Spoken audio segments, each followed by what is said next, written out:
Assalamualaikum dan salam sejahtera. Anda bersama saya Syuhaidah Arifin dalam Titik Sentuhan Terus Bertindak. Ya, seperti yang kita semua sedia maklum, 2016 sudah melabuhkan tirainya dan kini kita berada di tahun 2017. Tapi sebelum tu saya nak beritahu sekarang ini kami semua sedang berada di The Club Bukit Utama Damansara untuk menjayakan edisi Titik Sentuhan Sorotan 2016. Tapi sebelum tu, saya nak cari dulu mana wartawan-wartawan Titik Sentuhan ni.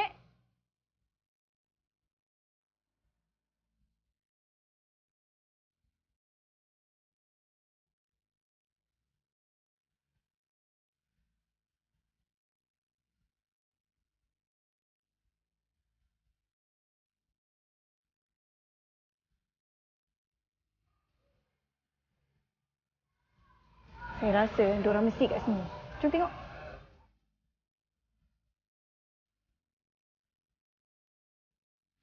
Ha, kat sini rupanya semua orang. Puaslah. Pusing ni cari. Hai. Dah lama sampai Kode apa tujuan kita ni hari ni kat sini? Kita sebenarnya kita nak mengimbau kembali ataupun mengimbas kembali program-program kita yang sekitar tahun 2016, kerana setiap reporter ni, setiap wartawan kita ada program yang dia cover yang kira menarik sepanjang tahun. So untuk tahun ni alhamdulillah kita dapat kerjasama daripada Hot Catering. Ini dia punya owner yang orang kata turut sama menjayakan program kita di The Club ni. Okey, sementara kita menjamu selera ni, sebentar lagi kita akan pusing satu kawasan The Club ni sambil mendengar cerita wartawan-wartawan Titik Sentuhan kita. Jadi, jangan ke mana-mana, kembali selepas ini. Okey, sekarang ni kita bersama dengan raja segmen sentuhan kasih kita iaitu Rudy. Tangan sikit. Okey, sebenarnya sepanjang saya mengacara program Titik Sentuhan tahun 2016 ni, saya perasan juga yang Rudy ni memang raja kepada segmen sentuhan kasih lah. Jadi saya nak tanya, kisah mana yang paling memberikan kesan kepada Rudy? Okey, jadi sepanjang saya buat sentuhan kasih ni daripada awal tahun Januari sehinggalah Disember, sebenarnya semua kisah sentuhan kasih ni memang menyentuh hati lah sebenarnya. Tapi yang paling terkesan pada saya sendiri iaitu wartawan sendiri apabila baru-baru ni saya pergi ke Jeram, Selangor menyantuni seorang pesakit kanser hidung. Jadi kanser dia boleh katakan teruk lah. Seawal dia sekolah menengah, kanser tu dah boleh detect, dah pergi berubat apa semua, tapi masalahnya kanser tu tak sembuh. Dia dapat dibuang tapi akhirnya dia tumbuh balik dan semakin teruk, sehingga melibatkan sepenuh ruang dalam mulut itu ketumbuhan kanser seperti yang kita boleh tengok dalam visual sekarang ni. Jadi memang kesian lah. Selain daripada ketumbuhan dalam mulut, kanser tu juga dia tumbuh dalam rongga kepala dia, menyebabkan mata dia pun terkeluar sedikit sampai menyebabkan hampir-hampir buta. Dan sikit lagi menurut doktor, menurut daripada penjaga dia, mak dia dengan isteri dia lah, kalau dibiarkan lagi sikit mungkin akan efek kepada otak dia. Jadi keadaan dia memang sangat menyedihkan. Makan pun dah tak boleh, hanya minum susu je, tebuk dekat mulut dia.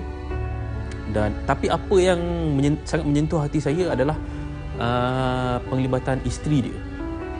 Untuk pengetahuan kita, isteri dia ni berkenalan dengan suami dia yang sakit ni dalam media sosial Facebook. Bertemu dekat situ dan akhirnya mungkin jatuh cinta ke apa, jodoh dia bertemu di situlah. Dan alhamdulillah, walaupun suami dia sakit macam tu, dah kata orang macam tenat lah, dia still dia masih lagi orang setia bersama suami dia, jaga suami dia. Okey, terima kasih Abang Rudy kerana sudi berkongsi suka dan duka. Terima kasih. pahit dan manis Ya. sepanjang menjadi wartawan segmen Sentuhan Kasih ni. Dan lagi satu saya nak tambah, nantikan segmen Sentuhan Kasih yang baru pula untuk tahun 2017 nanti, insya-Allah. Dengar tu, jangan lupa tengok. Okey, kita dah dengar semua cerita daripada Abang Rudi. Sekarang ni saya nak pergi ke wartawan yang seterusnya. Jom. Kak Ros. Hai, sihat Alhamdulillah. Bak pepatah orang cakap kecil-kecil cili padi. Wartawan ni setahu saya dah selesaikan macam-macam kes ataupun aduan mengenai antara salah satunya di Jalan Bukit Permai Ceras, betul kan? Betul. Kisah tu memang menarik perhatian saya. Jadi saya nak tanya kepada Kak Ros, sebenarnya cerita tu mengenai pasal apa, dan saya pasti kisah tu memberikan kesan yang mendalam kepada Kak Ros kan? Isu ni saya ambil sebenarnya orang kata rentetan kejadian ibu dan anak tercampak jatuh sedalam 50 meter daripada cerung bukit tersebutlah. Apabila berlaku kemalangan, suaminya terlanggar tembok dan anak dan isterinya telah jatuh 50 meter ke bawah lah. Ia berlaku apabila suaminya telah terlanggar dengan menaiki motosikal, terlanggar penghadang jalan yang hanya setinggi 1 kaki. Jadi orang kata keselamatan, orang kata pengguna jalan raya sekitar masa tu orang kata agak tak terjamin lah jika apa-apa berlaku. Orang kata boleh tercampak jatuh ke dalam gaung tersebut lah. Jadi untuk ini saya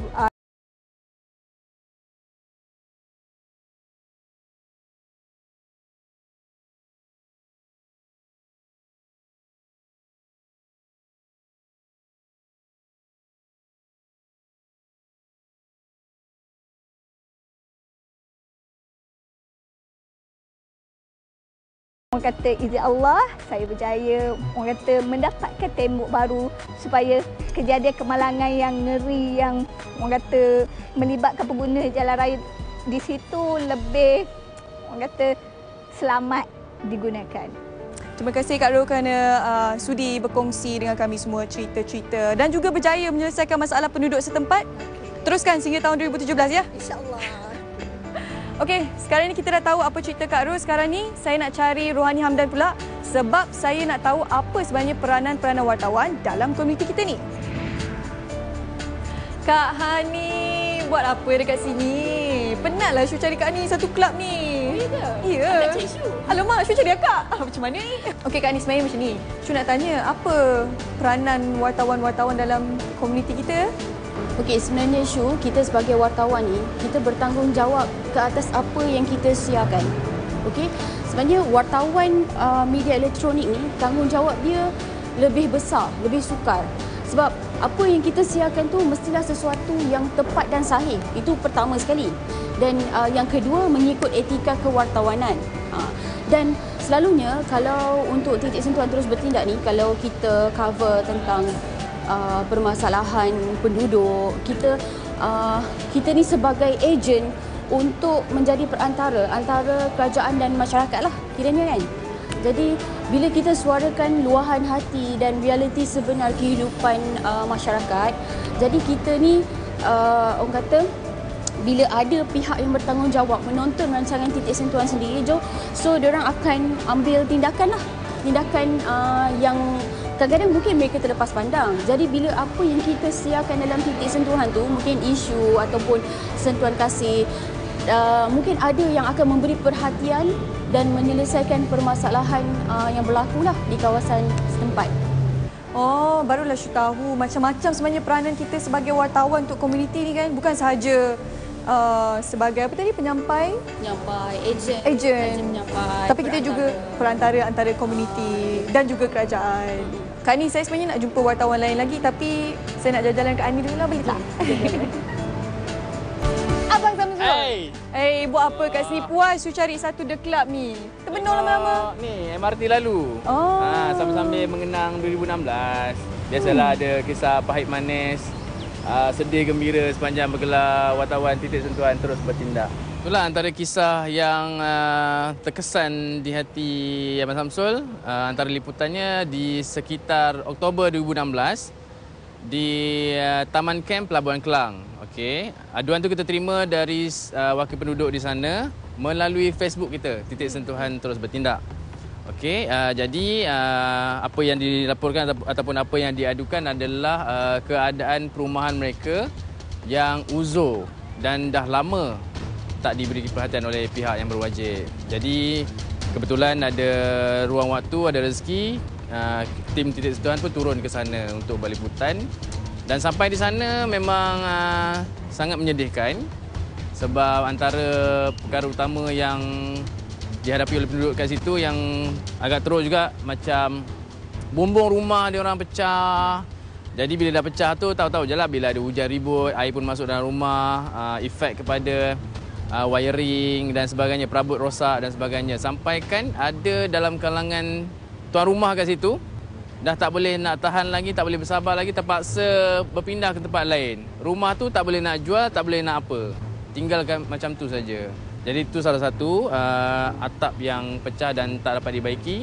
Lepas tu dia punya saliran air dia memang bertakung sana sini.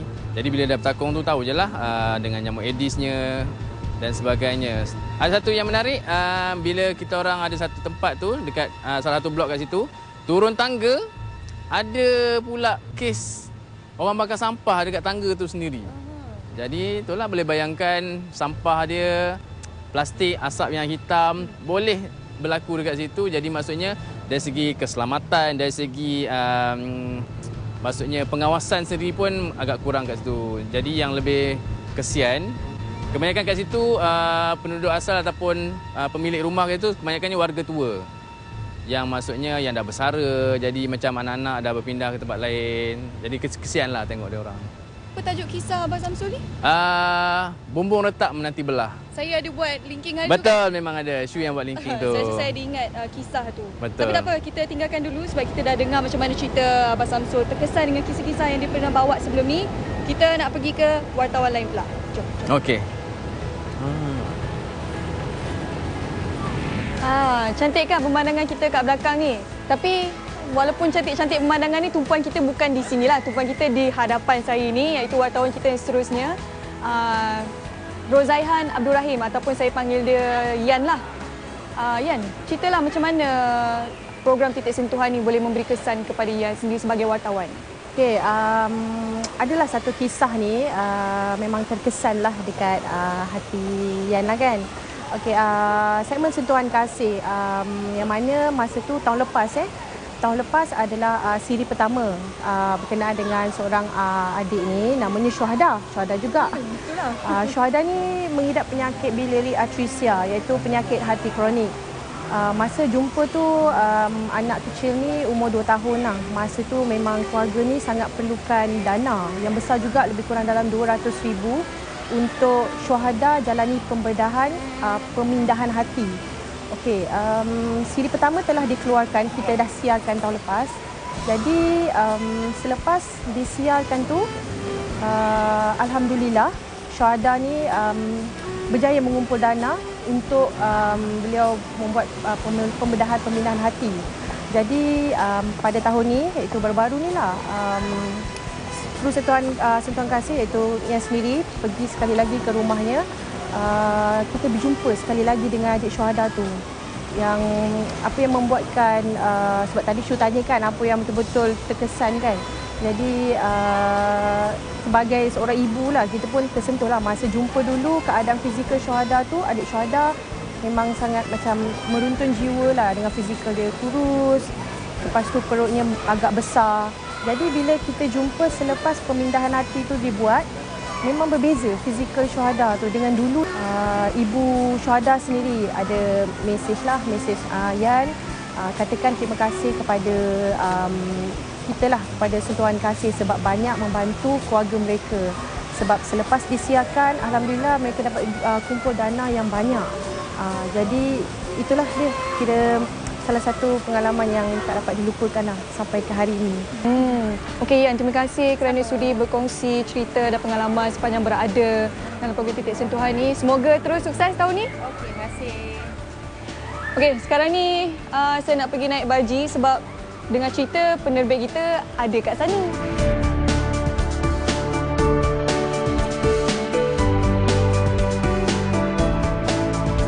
Okey, sekarang ni kita dengan penerbit Titik Titik Sentuhan, Pokda.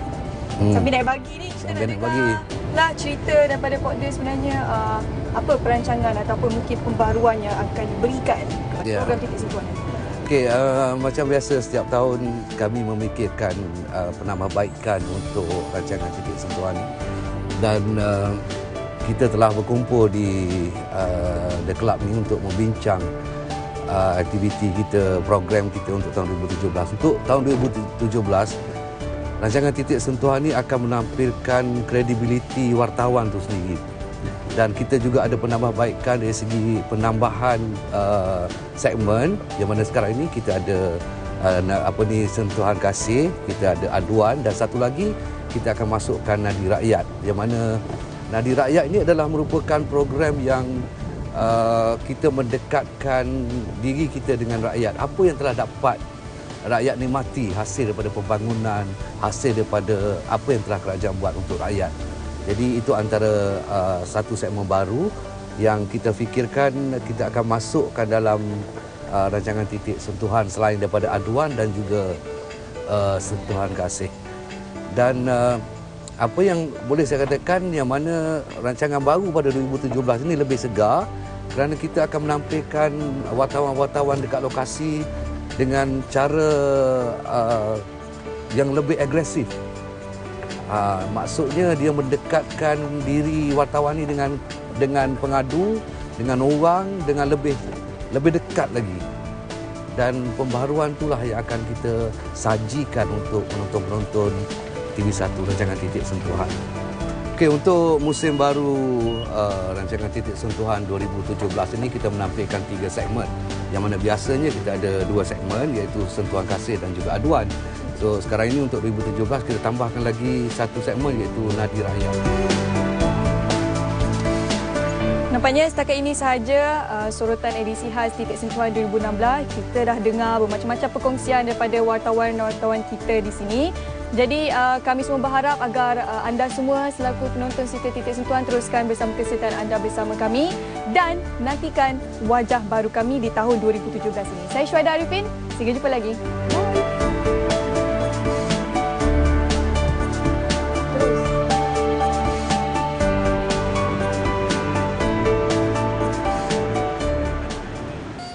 Saya pernah menonton rancangan ini dan pada pendapat saya rancangan ini banyak memberi manfaat kepada masyarakat. Saya harap program Titik Sentuhan dapat diteruskan lagi pada tahun 2017 akan datang. InsyaAllah. Okay, harapan saya untuk program Titik Sentuhan terus bertindak, terus maju jaya untuk tahun 2017 dan tahun yang akan datang. Terbaik.